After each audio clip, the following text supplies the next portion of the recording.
The Smithsonian Institution has spent 115 years denying this story exists. In 1909, two explorers claimed they found an underground city with Egyptian artifacts in the Grand Canyon. The article was published, then buried. The area is now a restricted zone. No explanation given. What did they find that needed to be erased from history? To understand why the Smithsonian buried this discovery, you need to know what these explorers actually found, because this wasn't some vague claim about mysterious lights or strange sounds. This was detailed, specific, technical.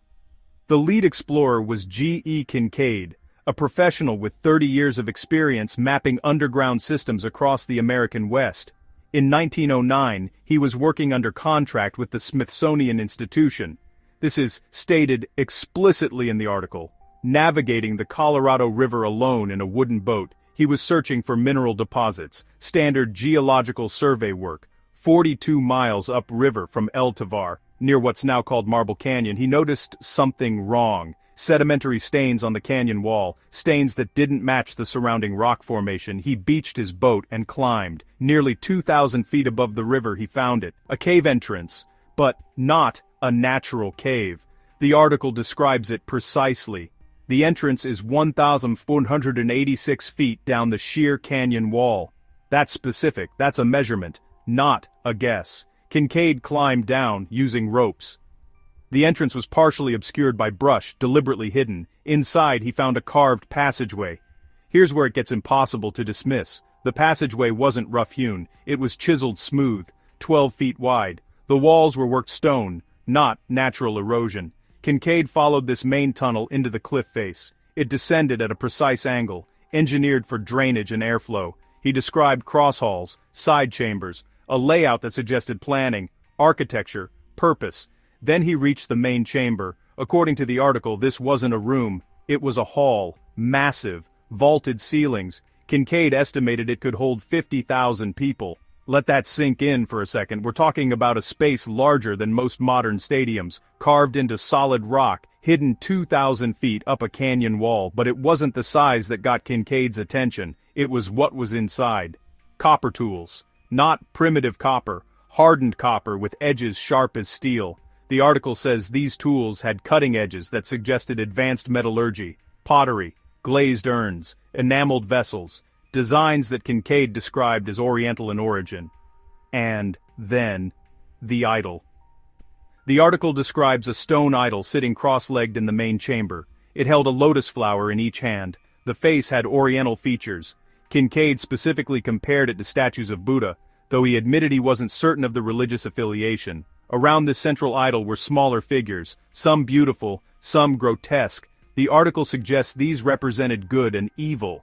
But here's what makes this impossible to explain away. Hieroglyphics. Kinkaid found carved script on the walls, on tablets, above doorways, and he didn't call them symbols or pictographs. He called them hieroglyphics. He compared them directly to Egyptian hieroglyphics.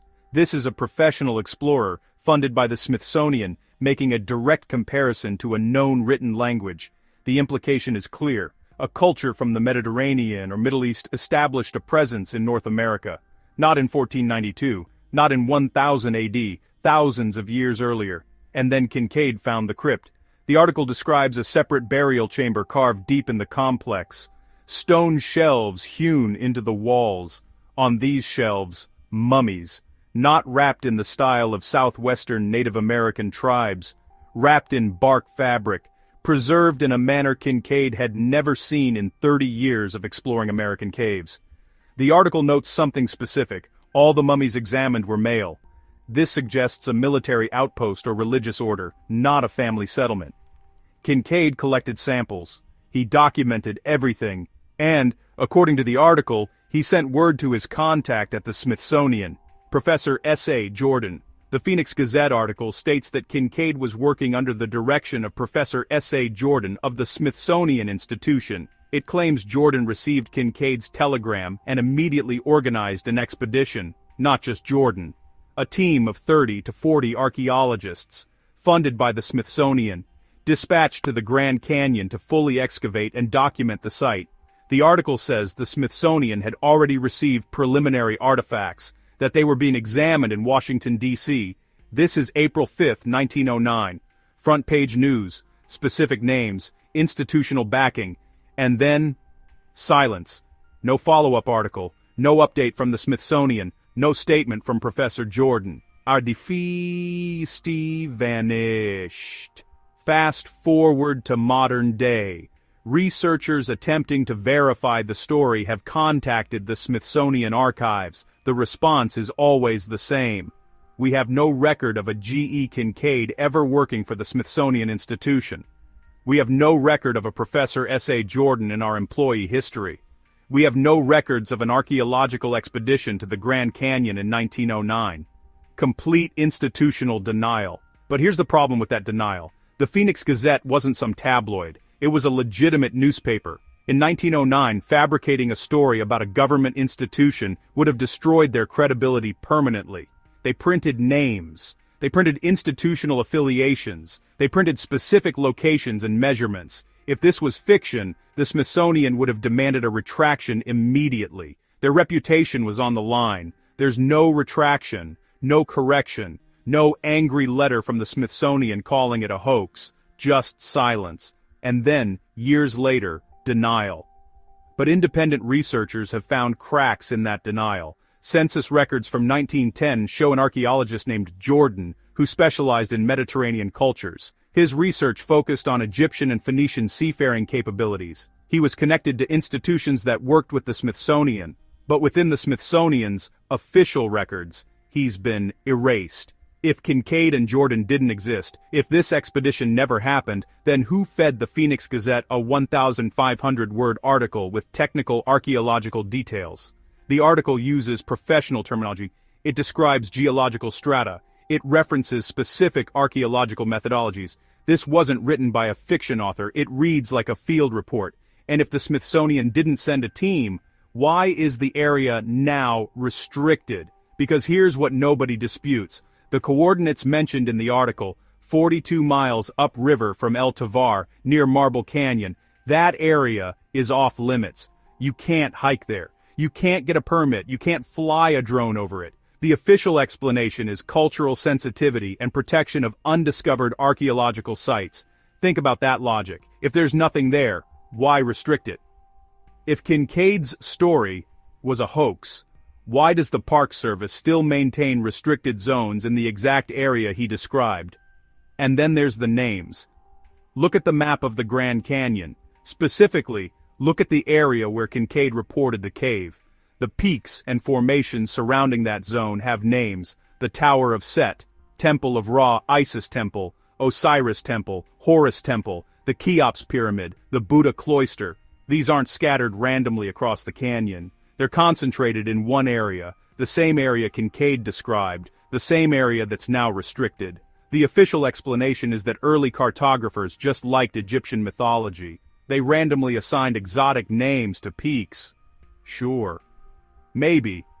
But it's statistically improbable that the highest concentration of Egyptian place names in the entire canyon sits directly above the location where Kinkaid reported finding an Egyptian crypt. So why would the Smithsonian bury this? To answer that, you need to understand who controlled the Smithsonian in 1909, and what he believed, Major John Wesley Powell. If you don't know that name, you should, because he's the reason American history is written the way it is. Powell was a Civil War veteran. He lost his right arm at the Battle of Shiloh. After the war, he became one of the most influential geologists in American history. In 1869, he led the first expedition down the Colorado River through the Grand Canyon. He knew that canyon better than anyone alive. In 1879, he founded the Bureau of Ethnology at the Smithsonian. His job was to define the official narrative of Native American history. And Powell had very specific ideas about that history. He believed in what's called isolationism. The isolationist theory states that Native American cultures developed independently, no outside contact, no influence from Old World civilizations. The competing theory, diffusionism, proposed that ancient cultures from Europe, Africa, and Asia crossed the oceans and influenced the Americas thousands of years before Columbus. Powell rejected diffusionism completely. Why? because it threatened the entire justification for westward expansion. The doctrine of manifest destiny relied on a specific narrative. The indigenous peoples of North America were primitive. They hadn't developed advanced architecture, writing systems, or metallurgy on their own. This narrative justified displacing them, civilizing them, taking their land. But if an advanced literate civilization from Egypt or Phoenicia had established cities in North America 3,000 years ago, if they'd built underground metropolises, developed copper hardening techniques, left written records, that narrative collapses. Suddenly, the land wasn't empty wilderness waiting to be civilized. It was the site of advanced ancient civilizations. The political implications were unacceptable, so Powell made sure that any evidence contradicting isolationism was suppressed. He had the power to do it. As director of the Bureau of Ethnology, he controlled what artifacts were displayed, what research was published, what discoveries were acknowledged. And here's the thing, the Smithsonian has always had a problem with storage. They acquire far more artifacts than they display. By some estimates, only 1 to 2% of the Smithsonian's collection is ever shown to the public. The rest sits in storage facilities, cataloged theoretically, but inaccessible to researchers without special permission. This creates an opportunity. If you want to bury an inconvenient discovery, you don't destroy it. That would be unethical, possibly illegal. You just file it incorrectly. You catalog Egyptian artifacts from the Grand Canyon as misidentified Native American pottery. You label hieroglyphic tablets as natural rock scratches. You store mummies in a section marked unprovenanced remains. Origin unknown. And then you simply deny the expedition ever happened. Without documentation, the artifacts become meaningless. Just mysterious objects in a basement somewhere, disconnected from context. But Powell's influence went beyond just hiding artifacts. He had a specific protocol for discoveries that didn't fit the isolationist model. Researchers who challenged isolationism found their funding cut. Papers that suggested transoceanic contact were rejected from Smithsonian publications. The Bureau of Ethnology became a gatekeeper, and Powell held the keys. Here's the pattern. Between 1880 and 1920, hundreds of American newspapers reported archaeological anomalies being sent to the Smithsonian: giant skeletons, Phoenician inscriptions, Hebrew tablets, Egyptian-style artifacts. Every time the same phrase: specimens sent to Smithsonian Institution for examination. And then, nothing. Modern Freedom of Information requests for these items return the same answer: no records found. Either every single newspaper fabricated these stories, which would be a conspiracy larger than the alleged cover-up itself, or the Smithsonian acquired these items and deliberately buried them. Powell died in 1902. But his doctrine outlived him. The Bureau of Ethnology continued his policies for decades. Isolationism remained the official position well into the 1960s. Any evidence of pre-Columbian transoceanic contact was dismissed as either hoax or misinterpretation. It's only in recent decades that mainstream archaeology has begun to acknowledge what should have been obvious. Humans have been crossing oceans for thousands of years. The idea that no one reached the Americas before Columbus was always absurd. But by the time academia was willing to admit that, the Kinkaid artifacts were long gone, filed away, misidentified, lost in the basement, and the cave itself, they sealed it. Let's talk about what happens if you try to verify Kinkaid's claim today. You can't. The National Park Service maintains strict control over approximately 70% of Grand Canyon caves. Of the estimated 1,000 caves in the canyon, only 335 have been surveyed. Of those, only about a dozen are open to the public. The rest require special permits from the Park Service, and those permits are almost never granted. Researchers who've tried to access the area Kinkaid described, the section of Marble Canyon, 42 miles upriver from El Tovar, report the same experience. Applications denied, no explanation given. The official reason: protection of sensitive archaeological resources. But here's the paradox. If the area contains sensitive archaeological resources, that means there's something there worth protecting. If Kinkaid's story was a hoax, there would be nothing to protect. You don't restrict access to an empty hole. And it's not just hiking permits. The area is a no-fly zone. Drones are prohibited. commercial aircraft are required to maintain specific altitude when passing over. The Park Service claims this is for visitor experience and preventing erosion from rotor wash. But the Grand Canyon is 277 miles long. Most of it allows helicopter tours, drone photography, and low-altitude flights. This specific section, forbidden. And then, there are the reports from hikers who've illegally entered the area. We ignored the warning signs and hiked into the restricted area near Marble Canyon. About 3 miles in, we heard a helicopter. Military style, unmarked. It landed ahead of us. 2 men in park ranger uniforms approached. They weren't friendly. They escorted us out and took our camera SD cards, told us if we came back we'd be arrested for trespassing on federal property. I flew my drone over the restricted zone to see what the big deal was. Got about 2 minutes of footage before the signal jammed. When I got back to the trailhead, a ranger was waiting. He confiscated the drone, said I violated FAA restrictions. The weird part? He knew exactly where I'd flown before I told him, like they were monitoring. Climbing in Marble Canyon last year, saw an entrance about 1,800 feet up the north wall. Looked man-made, rectangular shape, too precise to be natural. We tried to climb to it, but the Park Service showed up before we got close. How did they know we were there? We were miles from any trail.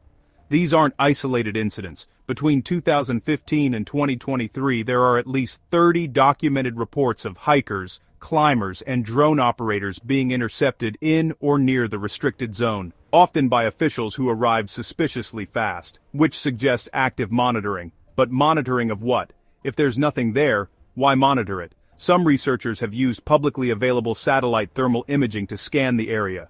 The results show anomalous heat signatures. Hotspots emerging from the canyon walls in locations that don't correspond to geothermal vents or natural cave systems. Heat signatures that suggest artificial structures with different thermal properties than the surrounding rock. Structures that would require airflow to generate those signatures. Airflow that would indicate large, connected interior spaces. But you can't verify this without ground access, and ground access is denied. Here's what the signs actually say. Area closed. No entry beyond this point. Violators subject to citation and/or arrest. 36 CFR 1.5, 1.6. Those are federal regulations, not park rules. Federal, meaning violation isn't just a park citation. It's a federal offense, the same classification used for military installations. Why does a geological formation require federal-level protection, unless it's not just a geological formation? And then there's the question of the sealed entrance. Kinkaid gave specific measurements. The entrance was 1,186 feet down from the rim, accessible by rope. If the Smithsonian wanted to prevent access after 1909, all they needed to do was collapse the entrance. A small explosive charge, a rock slide. The desert takes care of the rest. Within 5 years, the entrance would be indistinguishable from the surrounding cliff face. No marker. No obvious scar, just rock, and if you don't know exactly where to look, you'll never find it. The Grand Canyon has thousands of natural alcoves, shadows, and indentations. One sealed cave entrance would blend in perfectly, but some researchers claim they've identified it. Using the coordinates derived from Kinkaid's description, 42 miles upriver from El Tovar, on the east wall, and cross-referencing with the 1909 article's measurements, they've narrowed it down to a specific section of cliff, and there, at approximately 1,500 feet down from the rim, there's a faint rectangular outline, barely visible, could be natural fracturing, or could be the sealed remains of a man-made entrance. No one's been able to get close enough to confirm, because it's in the restricted zone. In 2009, exactly 100 years after the original article, a group of independent researchers filed official requests to access the area for the centennial. They wanted to conduct a survey, document whether anything matched Kinkaid's description. The Park Service response: request denied. The area in question is closed to protect sensitive cultural resources. No exceptions. Follow-up question: what cultural resources are being protected? Response: that information is not available for public disclosure. The area is classified under the Archaeological Resources Protection Act of 1979. That act is specifically designed to protect archaeological resources on public lands. By the Park Service's own legal classification, they're acknowledging that archaeological resources exist in that area, which means Kinkaid's hoax contains real archaeological evidence, evidence they won't let anyone examine. The Grand Canyon isn't an isolated case. The Smithsonian has a documented history of acquiring artifacts that don't fit the established narrative, and making them disappear. Let me show you the pattern. Case 1. The Bat Creek Stone. In 1889, the Smithsonian's Mound Survey Project excavated a burial mound in Tennessee. They found a stone tablet inscribed with characters that resembled Paleo-Hebrew script. The inscription potentially translates to, "For the Judeans," suggesting Jewish presence in North America centuries before Columbus. The Smithsonian initially classified it as Cherokee, problem solved, narrative intact. But in the 1960s, linguists re-examined photographs of the stone. They confirmed, it's not Cherokee, it's Paleo-Hebrew. The Smithsonian's response? The stone must be a 19th century hoax planted in the mound, even though their own archaeologists excavated it from an undisturbed burial context in 1889. The stone exists. It's in storage. They just won't acknowledge what it means. Case 2. The Newark Holy Stones. In 1860, multiple engraved stones were discovered in Ohio burial mounds. They contained the 10 Commandments in ancient Hebrew, carved onto limestone and sandstone, excavated by reputable archaeologists, documented in field reports. They were sent to the Smithsonian. The Smithsonian declared them forgeries. Their reasoning. Ancient Hebrews couldn't have reached Ohio. That's not evidence. That's circular logic. The stones were never returned to Ohio. They disappeared into Smithsonian storage. Some have resurfaced in recent decades, but not on display, archived as fraudulent artifacts. Case 3. The Giant Skeletons. This one's harder to dismiss because there are hundreds of newspaper reports. Between 1880 and 1920, local papers across America reported discoveries of unusually large human skeletons, 7 feet, 8 feet. Some reports claim 9 feet tall. Every single report follows the same pattern. Discovery reported. Local archaeologist contacts Smithsonian. Remains shipped to Washington. And then, nothing. No giant skeletons on display. None in the catalog. None available for research. The Smithsonian's official position. These reports were either hoaxes or exaggerations of normal-sized skeletons. But that doesn't explain where the actual specimens went. If they were normal-sized, why not keep them in the collection? If they were hoaxes, why acquire them? The pattern is identical to the Grand Canyon case. Anomalous discovery. Smithsonian acquires it. Silence follows. Decades later, denied. Case 4. Cocaine and tobacco in Egyptian mummies. Okay, this one's different because it wasn't the Smithsonian. It was German and British museums. But it proves the institutional pattern. In 1992, German toxicologist Svetlana Balabanova tested Egyptian mummies for drug residues. She found cocaine and tobacco. Both plants are indigenous only to the Americas. They didn't exist in Egypt 3,000 years ago, unless Balabanova's findings suggested transoceanic contact between ancient Egypt and the Americas. The academic response? Immediate rejection. They claimed her samples were contaminated, or that the mummies were fraudulent, or that her methodology was flawed. But when other scientists replicated her tests on different mummies, they found the same results. Cocaine and tobacco in Egyptian mummies is now documented across multiple independent studies, and mainstream academia still refuses to address the implications, because it requires admitting that ancient people crossed oceans. The evidence is undeniable, and the explanation is uncomfortable, so it's just not discussed, filed under anomalies we don't have time for. This is the institutional pattern. When evidence challenges the accepted narrative, first, deny it. Then, question the source. Then, bury it in storage. Finally, claim it never existed. The Kinkaid discovery fits this pattern perfectly. It was reported, it was acquired, it was buried, and now, 115 years later, it's been erased. If Kinkaid's discovery was real, if there truly was an Egyptian or Oriental outpost in the Grand Canyon, the implications are staggering. It means our textbooks are wrong. Every history book says the Americas were isolated until 1492. But if an advanced civilization from the Mediterranean established a city here thousands of years earlier, that entire narrative collapses. It would mean Native American cultures weren't isolated. They interacted with Old World civilizations. It would mean technology, ideas and genetics flowed across oceans long before European colonization. And it would mean the primitive savage narrative that justified westward expansion was built on a lie. That's why the Smithsonian buried it. Not because the evidence was weak, but because acknowledging it would dismantle a century of academic consensus and political justification. History is written by the victors, but it's curated by the institutions. And sometimes, what they choose to hide is more important than what they choose to display. The Grand Canyon discovery challenges everything we've been taught about ancient America, and the Smithsonian chose to protect the narrative instead of revealing the truth. For 115 years, the Smithsonian has maintained that Kinkaid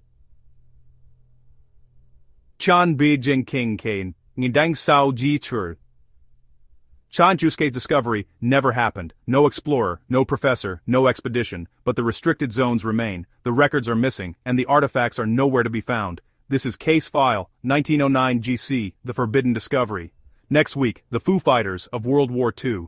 Allied pilots reported glowing spheres that paced their bombers. The military blamed enemy technology, but when both sides reported the same phenomenon, what were they really seeing? Subscribe to Mind Veltra. The truth is, in the files they tried to burn. Sonnet 4.5 Extended.